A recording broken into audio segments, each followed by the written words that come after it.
online DRM is a plague.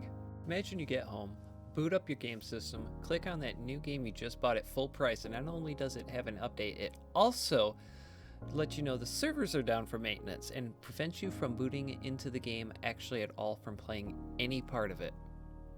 Go play something else.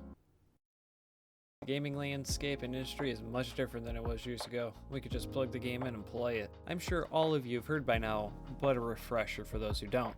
Gran Turismo 7 has a mandatory online connection, aggressive microtransactions that were not in the reviews, updates to stop grinding, and servers being down for maintenance for 30 hours straight, locking anyone from playing any of the modes. All for $40 for a single car on top of $70 for the game itself. The update lowered the in-game currency payouts, but no updates to car prices. Also, it's the first Gran Turismo game that you can't sell your car in. For a realistic simulation racing game, that's pretty unrealistic, especially since the previous 7 games you could sell your car in. Square Enix is doing this too. Chocobo GP is another game that just came out, sold for $50, but is actually a mobile game in disguise. If you want Cloud Strife, you're gonna have to grind, or you're gonna probably spend money on a skip just to get them ASAP. On mobile phone games, when you download the game from the App Store and then open the game, it has you download more of the game inside of the app and then shows you ads. Chocobo GP does the same. It's a free-to-play mobile game disguised as a PS1 remake for $50. It mostly seems like publishers nowadays just want to make quick cash at the expense of the game, the development of the game, the developers, and you, and of course me, the people that actually play the games, the ones that actually enjoy the games. None of us are enjoying this crap. None of us are enjoying this online DRM. Surprise mechanics? Yeah, surprise, we don't like it. This isn't anything new, but it's gotten far frequent, far quickly. Need for Speed 2015 was a pretty good game, but you had to be connected to the internet to even launch it. 2015. Diablo 3 on PC is another example. Konami is another developer that pieced out of the AAA game space years ago. The last main game developed by their own studio was Metal Gear Solid 5, and we all know that had its trouble. All the other stuff like Silent Hill was outsourced to other developers, not their in-house studios. Konami left and went full on in with their other moneymakers, pachinko, gambling, casino stuff, gym equipment, all that's related things.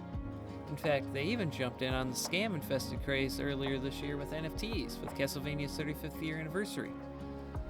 Also, you guys like skateboards? Silent Hill 2 themed? Metal Gear Solid Survive is also online only.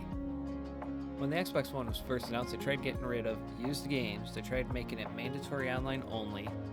Online only, no more used games, and even the clapback Sony had with the whole, hey, look, this is how you share used games, in just the video where literally the CEO was just handing another dude a physical copy of the game. And now we got Gran Turismo 7. What the heck happened? Servers go offline, you can't play your game. Game gets delisted, go buy a physical copy. That will be more expensive because it's not available digitally anymore.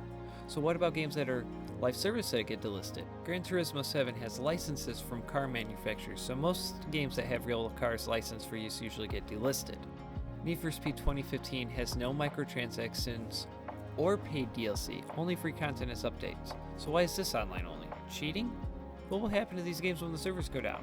Gran Turismo 7? That's a frisbee now. And not to mention Halo Infinite is a live for service game that has no content, has had constant delays, has had a delay for the roadmap. The developers are barely communicating with us. The game should have gotten delayed for 2 years. Could you imagine if it came out when it was should have?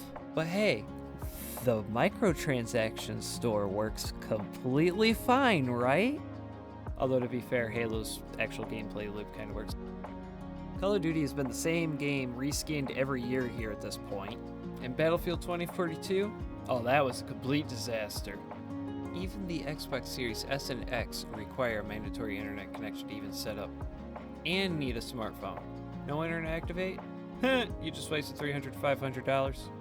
Something needs to change for the better, otherwise gaming could get even worse at this rate.